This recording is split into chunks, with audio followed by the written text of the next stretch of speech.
আচ্ছা, ভারতের উন্নতির কথা ভাবলে আমাদের চোখে কি ভাসে? বড় বড় রাস্তা, বিশাল কারখানা, তাই না? কিন্তু আসল ভিত্তিটা কিন্তু অন্য জায়গায়।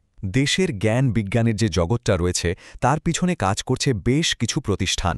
আজ আমরা ভারতের ঠিক সেই সব প্রধান গবেষণা পরিষদগুলোকেই চিনে নেব যারা বিজ্ঞান থেকে শুরু করে সংস্কৃতি পর্যন্ত সব কিছুকে চালিত করছে। তো প্রশ্নটা হলো, ভারতের এই যে গবেষণার উদ্ভাবনের এত বৃদ্ধি, এর পেছনের এই অদৃশ্য স্তম্ভগুলো আসলে কারা? এগুলোই হলো সেই সব কাউন্সিল বা পরিষদ যারা এক কথায় দেশের ভবিষ্যতের রোডম্যাপ তৈরি করছে। চলুন তাহলে এই প্রভাবশালী সংস্থাগুলোর সাথে পরিচয়টা সেরে ফেলা যাক। আচ্ছা, পুরো বিষয়টা সহজে বোঝার জন্য আমরা কয়েকটা ভাগে এগোব। প্রথমে দেখব বিজ্ঞান আর প্রযুক্তির মূল চালিকা শক্তি কারা, তারপর জানব আমাদের স্বাস্থ্য আর খাদ্য সুরক্ষার দায়িত্বে কারা আছে। এরপরে আমরা সমাজ, ইতিহাস, শিক্ষা আর সংস্কৃতি নিয়ে কথা বলবো। আর সবশেষে দেখব এই সব সংস্থাগুলো একসাথে কিভাবে একটা নেটওয়ার্কের মতো কাজ করে। তো চলুন শুরু করা যাক বিজ্ঞান আর প্রযুক্তি দিয়ে। এই ফিল্ডের কাউন্সিলগুলোই কিন্তু ভারতের ইনোভেশনের আসল ইঞ্জিন। এরা সরাসরি দেশের টেকনোলজি আর ইন্ডাস্ট্রির উন্নতির জন্য কাজ করে, আর সবাই মিনিস্ট্রি অফ সায়েন্স অ্যান্ড টেকনোলজির অধীনে। আমাদের লিস্টের প্রথমেই যার নাম আসছে সে হল সিএসআইআর, মানে council of scientific and industrial research. এটা হলো ভারতের সবচাইতে বড় রিসার্চ অ্যান্ড ডেভেলপমেন্ট বা আর&ডি সংস্থা। সত্যি বলতে একে ভারতের গবেষণা জগতের একটা বটগাছ বলা যেতে পারে, যার ছায়া দেশের প্রায় প্রত্যেকটা ইন্ডাস্ট্রির ওপর পড়ে। তাহলে সিএসআইআর ঠিক কী কাজ করে? দেখুন, সহজ ভাষায় বললে এর কাজ হলো ল্যাবের আইডিয়াকে ফ্যাক্টরির প্রোডাক্টে পরিণত করা। যেমন ধরুন, ওরা যে উন্নত মানের চামড়া বা কম খরচে জল সাফ করার টেকনোলজি বানিয়েছে, সেগুলো তো সরাসরি আমাদের আপনার জীবনে কাজে লাগছে। মানে এটাই হলো পিওর সায়েন্স আর রিয়েল লাইফ অ্যাপ্লিকেশনের মধ্যে আসল ব্রিজ। এখন বিজ্ঞানের জগতে ফান্ডিং বা টাকা পয়সা কোথা থেকে আসে সেটা বোঝাটা খুব জরুরি। এখানে দুটো বড় প্লেয়ার আছে। একটা হলো ডিএসটি, মানে department of science and technology. ভাবুন তো, এটা একটা বিশাল ছাতার মতো, যার নিচে সব রকমের সায়েন্টিফিক রিসার্চকে ফান্ড করা হয়। আর অন্যদিকে আছে ডিবিটি, অর্থাৎ ডিপার্টমেন্ট অফ বায়োটেকনোলজি। এদের ফোকাসটা অনেক স্পেসিফিক, শুধুমাত্র লাইফ সায়েন্স, যেমন ধরুন ভ্যাকসিন তৈরি বা আরও ভালো ফসল ফলানোর মতো বিষয়ে এরা কাজ করে। এই ডিএসটিকে আপনি বলতে পারেন দেশের সায়েন্টিফিক রিসার্চের আসল ফুয়েল বা জ্বালানি। কারণ এরা শুধু রিসার্চের জন্য টাকা দেয় না, ইন্সপায়ারের মতো প্রোগ্রামের মাধ্যমে একদম স্কুল লেভেল থেকে ট্যালেন্ট খুঁজে বের করে। আবার ইন্টারন্যাশনাল কোলাবোরেশনের মাধ্যমে ভারতের বিজ্ঞানীদের বিশ্বের সাথেও কানেক্ট করে দেয়। আর ডিবিটির বিশেষত্বটা ঠিক এখানে। ওরা ডিএনএর মতো একেবারে বেসিক জিনিস নিয়ে রিসার্চ শুরু করে, সেটাকে ল্যাবে আরও উন্নত করে, আর ফাইনালি আমাদের হাতে তুলে দেয় ভ্যাকসিন বা জেনেটিক্যালি মডিফাইড ফসলের মতো সলিউশন। মানে আমাদের স্বাস্থ্য আর কৃষিতে বায়োটেকনোলজির যে প্রভাব, তা এক কথায় বিশাল।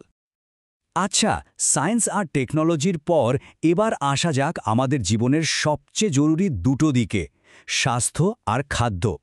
চলুন দেখে নেওয়া যাক কোন কাউন্সিলগুলো আমাদের সুস্থ রাখা আর খাবারের যোগান নিশ্চিত করার দায়িত্বে রয়েছে। যখনই দেশে কোনো বড় স্বাস্থ্য সংকট আসে, ধরুন কোনো মহামারী, তখন একটা নামই আমরা বারবার শুনি, আইসিএমআর, মানে Indian council of medical research. এরাই তখন একটা ঢালের মতো দেশের সামনে এসে দাঁড়ায়। সঠিক ডেটা, অথেন্টিক রিসার্চ আর গাইডলাইন দিয়ে গোটা দেশকে পথ দেখায়। বলা যেতে পারে এরাই আমাদের হেলথ সিস্টেমের ব্যাকবোন। আচ্ছা, আমরা যে রোজ 3 বেলা খাবার খাই, সেই খাবারটা প্লেট পর্যন্ত আসে কিভাবে? এর পেছনের মূল কারিগর হল আইসিএআর, অর্থাৎ Indian council of agricultural research.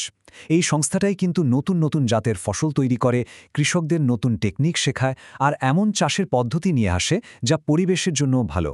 এক কথায়, দেশের কোটি কোটি মানুষের মুখে খাবার তুলে দেওয়ার দায়িত্বটা এদেরই। আমরা তো মানুষের স্বাস্থ্য নিয়ে অনেক কথা বলি, কিন্তু পশুদের স্বাস্থ্য তো সমান জরুরি, তাই না? আর এই দায়িত্বটা পালন করে ভিসিআই বা ভেটেরিনারি কাউন্সিল অফ ইন্ডিয়া। ওরা এটা নিশ্চিত করে যে পশুদের ডাক্তাররা যেন সঠিক ট্রেনিং পায় আর চিকিৎসার মান যেন ঠিক থাকে। আর ভাবুন তো, পশুরা সুস্থ থাকা মানে কিন্তু আমাদের দুধ, মাংস, ডিমের যোগানো সুরক্ষিত থাকা। মানে এটা আমাদের জনস্বাস্থ্যের সাথেও সরাসরি যুক্ত। এতক্ষণ তো আমরা সায়েন্স, টেকনোলজি, মেডিসিন নিয়ে কথা বললাম। এবার চলুন একটু অন্যদিকে যাই। এবার আমরা সেই সব কাউন্সিলের কথা বলবো যারা আমাদের নিজেদেরকে, মানে আমাদের সমাজকে আর আমাদের ইতিহাসকে বুঝতে সাহায্য করে। আচ্ছা, সরকার যে বিভিন্ন পলিসি বা নীতি বানায়, তারা কিভাবে বোঝে যে দেশের মানুষের ঠিক কী দরকার? এর পেছনের ব্রেনটা হলো আইসিএসএসআর বা Indian council of social science research. এরাই সমাজ, অর্থনীতি, রাজনীতি নিয়ে গবেষণা করে, ডেটা জোগাড় করে, আর সেই রিপোর্টের ভিত্তিতেই সরকার পলিসি তৈরি করে। মানে এটা হলো সাধারণ মানুষ আর সরকারের মধ্যে একটা ডেটা নির্ভর ব্রিজ। যে কোনো দেশের পরিচয় লুকিয়ে থাকে তার ইতিহাসে, আর সেই ইতিহাসের দেখভাল করার দায়িত্বটা হল ICHR বা ইন্ডিয়ান কাউন্সিল অফ হিস্টোরিক্যাল রিসার্চের। এরাই নিশ্চিত করে যে আমাদের ইতিহাসটা যেন মন গড়া গল্পের বদলে ফ্যাক্টস আর রিসার্চের ওপর ভিত্তি করে লেখা হয়। কারণ সঠিক ইতিহাস জানলেই তো আমরা অতীত থেকে শিক্ষা নিয়ে ভবিষ্যৎ গড়তে পারব। এবার আমরা চলে এসেছি আমাদের আলোচনার শেষ ভাগে। এখানে আমরা সেই কাউন্সিলগুলোর কথা বলবো যারা আমাদের জ্ঞানের ভিতটা তৈরি করে আর সারা বিশ্বের কাছে ভারতের সংস্কৃতিকে তুলে ধরে। ফিলোসফি বা দর্শন শুনলেই আমাদের মনে হয় খুব কঠিন কিছু বিষয়, কিন্তু এটা শুধু বড় বড় প্রশ্ন করা নয়। ICPR অর্থাৎ Indian council of philosophical research ঠিক সেই কাজটাকেই সাপোর্ট করে। কোনটা ঠিক, কোনটা ভুল, আমাদের জীবনের উদ্দেশ্য কি, এসব গভীর ভাবনা চিন্তা নিয়ে যে রিসার্চ হয় তাকেই এরা এগিয়ে নিয়ে যায়। এটাই কিন্তু আমাদের সমাজের চিন্তাভাবনার ভিতটাকে শক্ত করে। আচ্ছা, ভারতে তো হাজার হাজার কলেজ আর ইউনিভার্সিটি আছে। এদের সবার উপর নজর রাখে কে? সেই কাজটাই করে UGC বা ইউনিভার্সিটি গ্র্যান্টস কমিশন। এরাই হলো উচ্চশিক্ষার ওয়াচডগ। একদিকে যেমন শিক্ষার মান ঠিক রাখছে কিনা সেটা দেখে, তেমনি অন্যদিকে রিসার্চের জন্য ফান্ডিংও দেয়, যাতে নতুন জ্ঞানের সৃষ্টি বন্ধ না হয়ে যায়। আর শেষে আসি ICCR এর কথায়, মানে Indian council for cultural relations. এদেরকে বলা যেতে পারে ভারতের কালচারাল অ্যাম্বাসেডর। এরা বিদেশি ছাত্রছাত্রীদের ভারতে এসে পড়ার জন্য স্কলারশিপ দেয়, আবার বিদেশে ভারতের নাচ, গান, সিনেমার প্রচার করে। এক কথায় বন্দুক বা ব্যবসার বদলে সংস্কৃতির মাধ্যমে সারা বিশ্বের সাথে ভারতের বন্ধুত্বকে আরও গভীর করে তোলে। তো আমরা তো আলাদা আলাদা করে অনেকগুলো কাউন্সিলের কথা জানলাম। এবার চলুন সবগুলোকে একসাথে মিলিয়ে দেখি কিভাবে এই বিশাল নেটওয়ার্কটা আসলে একটা গোটা সিস্টেম হিসেবে কাজ করে। এই টেবিলটা দেখুন, এক ঝলকে পুরো ছবিটা পরিষ্কার হয়ে যাবে।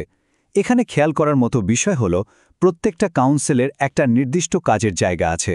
কেউ দেখছে সায়েন্স, কেউ হেলথ, কেউ এগ্রিকালচার, আবার কেউ ইতিহাস বা সংস্কৃতি, আর প্রত্যেকেই তার সাথে সম্পর্কিত মিনিস্ট্রির অধীনে কাজ করে।